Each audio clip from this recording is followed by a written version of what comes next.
우리가 이제 일반적으로 성경을 볼 것 같으면 이제 성령을 쫓아서 행하라 하고 갈라디아서에서 그래야 성령의 열매를 맺는다 그랬어요. 근데 그때 성령을 쫓아서 행한다고 할 때에 영어로 볼 것 같으면 walk by the Spirit이에요. walk by the Spirit. 다시 말해서 우리가 걸음걸이를 여기서부터 한꺼번에 여기서 뛰어서 저 꼬린 지점까지 갈 수가 없는 것처럼 여기서 한 걸음 한 걸음 나아간다. 매일매일 우리 생활에서 하나하나를 적용하고 점점 그리스도와 함께 동행하는 그런 과정을 통해서 우리가 성화될 수가 있는 거예요. 만약에 우리가 그 성령의 쫓아서 우리가 살 것 같으면 육체의 소욕을 거스르지 않는다 그랬어요. 다시 말해서 우리의 생활이 육신적인 그런 결과가 많이 나타난다고 하면 그 말은 다시 다른 말로 바꾸어서 성령의 붙잡힘에 따라서 우리가 살지 않고 자기의 육신의 생각에 따라서 생각과 이 몸이 따로따로 노는 결과가 되죠. 이렇게 우리가 만약에 한다면 반드시 열매가 나타나야 하는 거고 나타나게끔 되어 있어요. 그래서 성령의 열매는 사랑과 희락과 화평과 오래 참음과 자비와 양선과 충성과 온유와 절제라 그랬습니다. 그러면 이것을 갖다가 어떻게 다시 이해를 할 수 있는가? 바로 아까도 얘기를 했습니다만은 먼저 우리가 살아가면서 하나님께서는 우리에게 오감을 주었어요. 오간을 줬어요. 육신을 주었단 말이에요. 육신을 주어서 우리 세상을 살아나가기 위해서 눈, 귀, 그 다음에 코 냄새를 맡고 또 맛을 보며 우리가 쭉 살아나갑니다. 그러면 이 육신을 통해서 여기에 세상적인 여러 가지 데이터, 자료가 우리에게 들어와요. 이 재료가 들어올 때에 어떻게 하느냐?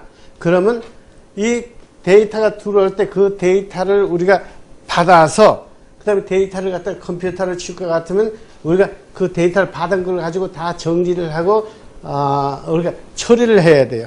그래서 컴퓨터는 뭐냐면 그게 무슨 메인보드라고 그러나요? 하여튼 중앙 그 어떤 예? CPU인지 그렇게 해서 이제 글로 보냅니다. 그 CPU로 보내는 것이 우리로 칠 것 같으면 어디로 보내냐면 하나의 혼으로 보낸다. 그렇게 얘기를 할 수가 있어요. 이 혼으로 보내게 되면 뭘 하느냐? 우리가 이 혼은 뭐라 그랬어요? 지정의라 그랬어요. 그렇죠? 이 데이터가 들어오면 그것을 갖다가 우리가 생각지를 통해서 이제 알게 되고 그러면 그 알게 되면 그에 대해서 우리는 어떤 결단을 내려야 돼요. 그 의지로 어떤 거기에 대해서 어떻게 처리할 것인지 결단을 내리고 나면 그 결단을 내리고 나면 그에 대해서 표현을 해야 돼요. 이 결단을 해야 할 때에 우리에게 필요한 것은 믿음의 결단이라 그래요.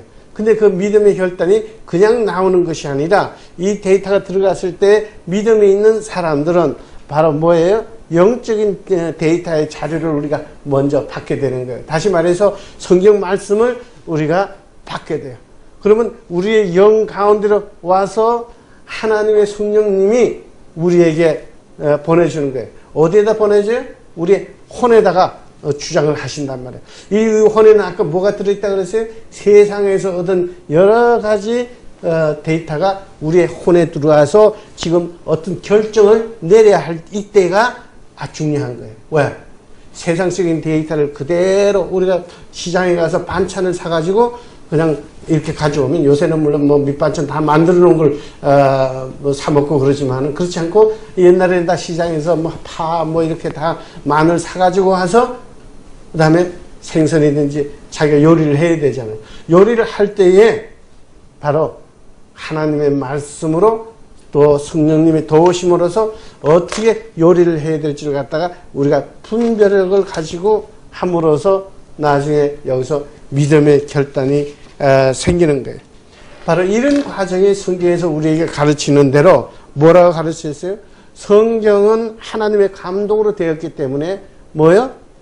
모든 교훈과 그 다음에 책망을 할 때나 또 그걸 잘못됐을 때 바르게 고치거나 또 그 다음에 의로 교육하는데 아주 좋고 그 다음에 이렇게 하는 것이 하나님의 사람으로 온전하게 하며 모든 일을 선한 일을 행할 수 있는데 유익하다고 말했어요. 그러니까 하나님의 말씀이 바로 성령님을 통해서 우리에게 들어올 때에 올바른 믿음의 결단을 하게 되는데 그렇지 않게 되면 어떻게 되나요? 세상적인 데이터가 우리한테 들어가지고 세상적인 가치로 전부 다 결론을 내버리니까 이것이 문제라 이거예요. 근데 불행하게도 우리의 믿음의 사람들도 거의 다 전부 다 세상적인 가치로 학교 교육을 받고 했기 때문에 우리의 지 이런 것이 또 의지 또 의지 우리의 의지 가지고 할 것 같으면 뭐 못할 사람이 어디 있어? 다 부자가 되고 다 뭐 무슨 박사가 되고 뭐 좋은 직장에 다 가고 사업도 다 우리 의지로 할 수 있다면 다 할 수가 있지. 그러나 성경은 그렇게 가르치지 않고 우리가 이 모든 것을 온전한 하나님의 사람이 되기 위해서는 바로 이 성경 말씀을 통해서만이 가능하고 모든 선한 일을 갖다가 행할 수 있는 능력을 주신다 그랬어요. 자, 아까 얘기한 것처럼 여기에 우리는 모든 데이터를 육을 통해서 우리에게 들어온다 그랬어요. 육을 통해서 우리는 눈을 통해서 우리는 보고 눈을 통해서 또 우리는 걸어가고 공부하고 또 귀를 통해서 우리는 그걸 듣고 정보를 갖다가 전부 다 그렇게 듣는 거예요. 입을 통해서 또 우리는 또 먹고 뭐 말하고 뭐 다 하지 않아요? 그런데 그러면 이런 육감과 영감과의 그 관계는 어떻게 되어 있는가? 우리가 성경에 보니까요. 이렇게 나왔어요. 여기서는 영과 혼과 육이라는 것을 갖다가 데살로니가 전서에 볼 것 같으면 이렇게 나왔죠. 평강의 하나님이 천히 너희로 온전히 거룩하게 하시고 또 너희의 온 영과 혼과 몸이 우리 주 예수 그리스도에 강림하실 때 흠이 없게. 여러분 기억하십니까? 왜 우리는 청렴해야 되고 우리는 청교도와 같아야 되고 우리 마음밭이 깨끗해야 되는지 그것이 만약에 깨끗하지 못하면 흠이 있는 것이 돼서 하나님에게 연락되지 못하기 때문에 청렴이라는 것은 엄청나게 중요하다 그랬고 그것을 산수에서 아니면 라틴어에서 나오는 인테그리타스 이런 데서 그 어원이 나왔다 그랬어요. 하나님의 말씀이라는 것은 정말 살아있기 때문에 우리의 골수를 쪼갠다 그랬어요. 그래서 우리는 오로지 하나님의 말씀과 성령님의 도우심에 의지할 수밖에 없게끔 되어 있는데 그럼에도 우리에게 자유의 선택을 갖다가 선택할 수 있는 자유를 주셨죠. 그래서 이제 이 도표는 다시 아까 보았습니다만은 여기에 지금 영감과 육감과의 관계를 여러분 교재 안에 제가 그 성경 말씀을 갖다가 좀 적어 놨습니다. 제일 먼저 우리가 에베소서 1장 18절에 있는 말씀을 보면 너희 마음의 눈을 밝히사 그랬거든요. 그러니까 우리가 육신의 눈도 있지만은 무슨 마음이 있다고요? 마음의 눈이 있다 그랬어요. 우리의 눈은 마음의 등불이고 우리 몸의 등불이라 그랬어요.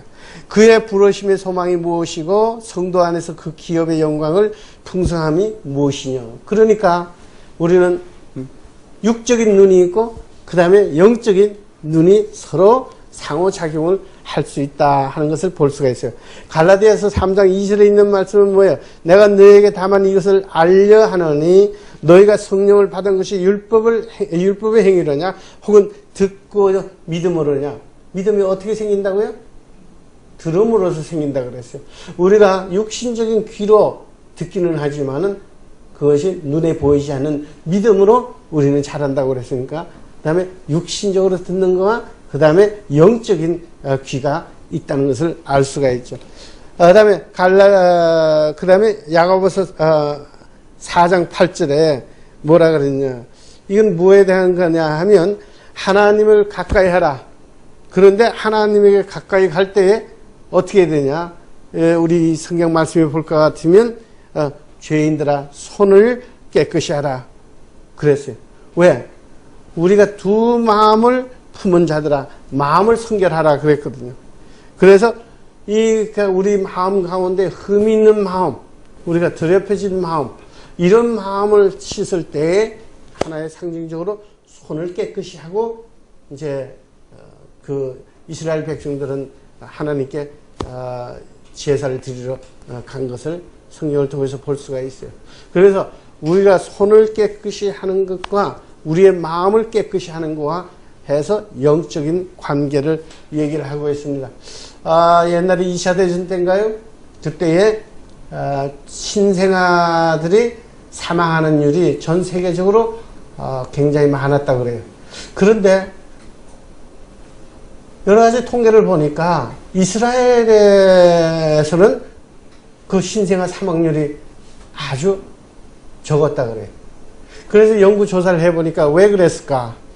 왜냐하면 이스라엘 백성들은 율법의 말씀을 따라서 지금 손을 항상 깨끗이 씻는 하나의 풍습과 습관이 있었단 말이에요. 그래서 의사들이 여러 병원에 가게 되면 의사들이 어떻게 해요? 요새는 뭐 장갑을 끼고 하지만 옛날에는 그런 고무 장갑이 없을 때는 뭘 하고 나면 그 자리에서 손을 의사들은 항상 간호원들은 그렇게 씻었단 말이에요. 그러니까 바로 이것이 다 율법의 말씀에서 나오는 대로 행하니까 여러 가지 혜택이 있는데 여러분 의사들에게요, 제 의과대학생들이나 막 졸업한 사람들에게 왜 손을 씻습니까? 하고 물어보라고요. 그럼 그거는 의뢰 그냥 아이고 우리 선배들이 다 그냥 뭘 수술하고 뭘 만지고 나면 다 손을 씻더라. 뭐 환자를 만지고 나면 손을 씻더라. 그렇게까지 대답하고 구체적인 대답은 못할 거예요. 그러나 구체적인 대답은 뭐냐 하면 이거는 율법의 말씀에서 우리가 항상 하나님을 가까이 하기 위해서 손을 씻으라고 하는 그 말씀에 따라서 우리의 마음과 우리의 죄인으로서의 그 성결함을 뜻하는 데서 나온 거다. 이러한 영적인 관계를 갖다가 우리는 얘기할 수가 있을 거예요.